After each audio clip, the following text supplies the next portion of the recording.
So ayan po mga kalangga, nandito po tayo ngayon sa kubuan para kasi po nandito si Dodong. Siyempre kapag nandito si Dodong, nandito yung mga kasamahan. Siyempre.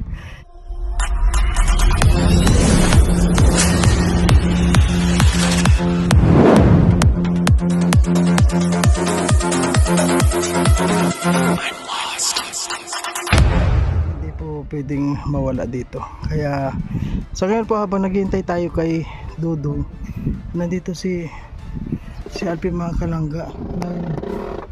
Question po tayong kaunti kay Alpi. Ito serious to bro, serious lang tayo. Seryoso yan? Di ba bro, nakakuha ka talaga ng time na papunta ka ng papunta ka Pero ng seryoso time. talaga yan. Medyo seryoso time ngayon. Sige. Anong nangyari bro ng kuan? Hindi natuloy yung papunta mong bukid noon. Hindi, ano kasi ako, nag-live na ako niyan, no? Para aware ang lahat na kasi syempre, ano. So, ang pinakaano niyan kasi hindi na muna si Dudong doon magtatanggap na magdadagdag ng kasama kasi punong-puno na sila doon, madami na. So kung sasakyan bro, pag aalis punong-puno. So parating pa si Toto, ilan na sila doon. So hindi nakakasya. So minisage ako ni Kuya Alex kasi nakausap niya si Kuya Alex. So na ganun nga. So sabi naman ni Dudong, dito daw muna ako sa daet, pwede naman ako dito sa kubo. So para naman sa akin, okay lang naman yun. Kahit sabi ko nga, kung anong decision ni Dudong, syempre i-respeto natin. Susundin natin. So sa ngayon, dito muna ako sa daet. Mag-stay. So tapos sa sitwasyon, mas madali ako makakauwi sa amin. Lalo ngayon, masama-sama ang panahon, hindi kagandahan, di ba? So yun. Pero hindi naman ibig sabihin na hindi na ako pupunta sa bukid noon. Mag-aantay lang ako ng update ni Dudong. Kung kailan, halimbawa, dumating ang time, may magbakasyon o may magpahinga doon, kumbaga may aasikaso yung iba. So mag-update yan si Dudong, bro, punta ka na dito. Siyempre mag-advance man yan. Doon tayo papasok. No? Di ba bro, yung meron ka ng ticket na papunta doon? Kasi alam po, nagulat kasi ako kasi may sakit ako. Nagulat ako nung hindi ka natuloy. Oo nga. Di ba may ticket? Anong nangyari doon sa ticket? Yung ticket na yung kasi actually sikip ang kausap nila nung una. So siguro nakalimutan ni Dudong. 'Di ba kasi that time dapat sabay kami ni Kim. So nung that time na na-cancel si Kim na punta doon, baka naisip ni Dudong na wala man ako, hindi tuloy yung ticket. Ganon. Kaya sa mga nakalipas na araw, so yun nga, nag-decision siya na hindi muna ako tuloy pagpunta ng video. Dapat talaga nung by December pa, okay na, nag-usap na kami ni Dudong na, di ba pagbalik nila dito bago mag-event, sabi sa akin, nag-message ako sa kanya. Sabi ko, bro, napag-decision na ako, sama ako ulit sa Davao, sa bukid nun. So sabi ni Dudong sa akin, sige walang problema. So yun dapat, kaso nga lang alanganin, di ba, December, mag-Christmas, tapos babalik na naman dito sa event, alangan maiwan ako doon. Kaya sabi ko, bro, by January na lang ako. So yun dapat. Ayun, nalaman ko. Di ba nung kuan na tabat mayroon yung flight mo 10, di ba may ticket ka? Anong nangyari doon sa ticket? Yung ticket, hindi daw pwede na wala na talang rebook yun. I-refund. Kasi promo yun. Promo daw, hindi pwedeng refund. Tapos kung i-reschedule, alanganin na hindi na pwede. So ako dun sa nag-sponsor. So kasi wala man may gusto nito na nangyari po, no? So maraming salamat sa mga nag-sponsor noon. Sa amin ng ticket ni Kim na cancel po. So sana ang pray ko lang bro, dun sa nawala na, di ba, ginastos, naggastos sila, nasayang, sana sigad nang bahala magbalik ng blessing sa kanila, no? So although sa sitwasyon wala man may gusto na ngayon na nangyari, no? So sana sigad na lang ang magbalik sa kanila. At salamat sa mga nag-sponsor ng ticket. Papunta namin sana ni Kim sa bukid nun. So syempre yun nga nangyari na. Nakita mo na si Dudong, siyempre nagkausap na, yun ang sinabi na sa'yo na ganun. So, dalawa sana kayo ni Kim. Dalawa sana Napapun- kami. So malay natin by ngayong taon, hindi natin masabi kung anong buwan. Malay mo magbigla naman ng sitwasyon, magsang-ayon ba? Tapos yung panahon at sitwasyon maging okay. No? Tulad dati, 'di ba? Nasa ilang buwan ako sa bulan, sabi ko antay natin yung tamang pagkakataon. So syempre sasagi man sa isip natin 'yan at syempre lagi sigad nandyan. So nagpasagi sa isip. So tulad ngayon, nandito ulit ako sa daig. So yung pagbukid doon na cancel. So antay ulit. Kahit ako nag-aantay lang ng tamang pagkakataon. Tulad ngayon, di ba? Andito, nakasama natin si Dudo.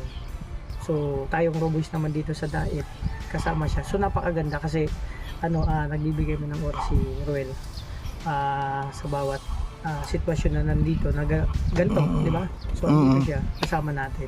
Kasi nakon ako na, di ba noon, wala akong kuwan. Sabi ko, hindi ko, paano ko kaya makakita si Alpi, ay may sakit ako nung time na yun. Oo nga. Kaya sabi ko, 10 ang flight niya. Siguro pagbalik niya lang kami magkikita muli. Pero sa ngayon, focus ka muna dito naman sa diet. Sige, siguro yung mga kuwan yun ay nandito naman ako, di ba? Siyempre tayo lang naman dito palagi magkasama. Tulungan At tayo siyempre nandiyan pa rin si Kim.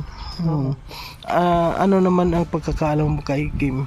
Si Kim, actually nung una kong nakita si Kim kagabi, nagulat talaga ako at nabigla at hindi ko alam na pagtanto kung sa palagay ko hindi ako mapalagay. Kung titingnan ko siya kagabi, hindi ako matingin. Oo. Kasi naghahalo yung, alam mo, di ba bro, kung ano yung pares ka may ticket kayo, sabay kayo may yun nga, ticket. sabay nga dapat kami. Ay kailangan matanong ko rin siya kung ano yung kung ano yung Pero pakiramdam nakausap ko din sila, niya naman. Tita Lynn. Hindi ko alam. Parang yung ticket hindi na yun. Kasi syempre, ano na yun. Sayang din Sayang din sana. At alam mo naman si Dudong sobrang busy yan. Sa bagay, Hindi naman siguro niya alam na kasi nung time siguro na na-cancel na si Kim at di man talaga ni Dudong na okay na yung ticket siguro. Siyempre siya sobrang busy. Nawala sa isip na na-cancel na yun. Siguro naman hindi alam ni Dudong na may ticket na kayo kaya kaya nagsabi siya na ganun. Pero kon din ako bro, kahit saan naman ako. Pwede ako sa Switzerland, sa Germany, di ba kahit saan ako dalhin. Pero masaya ka naman dito bro sa Masaya naman Kubo. ako. Masaya ka naman. Basta tuloy lang. Kasi sabi nga gawin mo ang lahat na i-enjoy mo yung ano man ang ginagawa mo sa araw-araw para maging masaya ka. Kasi kung hindi mo i-enjoy isang bagay na ginagawa mo, hindi ka magiging masaya. O di ba? Tayo dito, di ba, nakaraan. Dito lang tayo sa daet. Masaya naman tayo sa ginagawa natin dito. At syempre, sabi ko nga, darating ang time na ngayon, sama-sama ulit tayo dito. Di ba? Pero kung din, kahit na siyempre tayo, kahit na sino, may pangarap din na talagang gusto magkasama yung mga original na tayo, di ba? Tsaka yung dun sa Davao, yung mga Roboys, isa rin partner na kompleto ulit tayo. Ganun nakaraan. No, may nung time yun talagang busy sa kanya-kanyang di ba? So hindi tayo nagka-jamming talaga ng yung tipong tayo lang. Di ba tayo lang, Roboys dito tayo, lahat ng Roboys. Sana dumating din yung pagkakataon na halos maipon tayong lahat. Maipon tayong lahat. Na kumbaga mayroon tayong salo-salo. Simpleng kainan lang diba yung ginagawa natin. Kung minsan nga, kahit saan tayo, nagbi-mission, simpleng kainan, sama-sama tayo, kumpleto, diba? So, mangyayari naman yan. So, yung pakiramdam yan. Sabay si Kim talaga. Kanina pagising ko, sarap ng tulog niya. Talagang ginising ko, humihilik bro. Talagang kaya humihilik, tahimik siya. Wala siyang inisip. Ganyan talaga pagkasama si Dudong. May sinasabi siya, Micaela daw. Sabi niya, Micaela? Ay grabe. Sabi ko, Micaela. Ay, kung kagabi na pumunta dito, nakikita mo yung nakayilo. Yun. Yung may lawit? Hindi ko alam kung may lawit yun. Meron nakita ko, nung tumalikod may nakita ko. Parang may buntot. Micaela. Siguro ko, kasi ito talagang palakaibigan siya. Nasa loob pa siya, no? Mukhang naliligo siya. Kahit sa panaginip bro na panaginipan mo si Micaela, hindi ka makapupunta kay Micaela, no? Yung kapitbahay dun sa kabilang kanto. Si Mikael lang. Ay, nandito si Kim mga kalangga. Mamaya po mga kalangga, tatanungin din natin si Kim ko.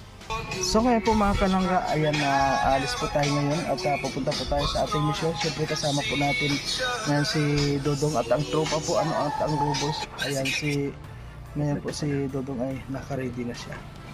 At ngayon po lalabas na kami. Abangan nyo po kung saan yung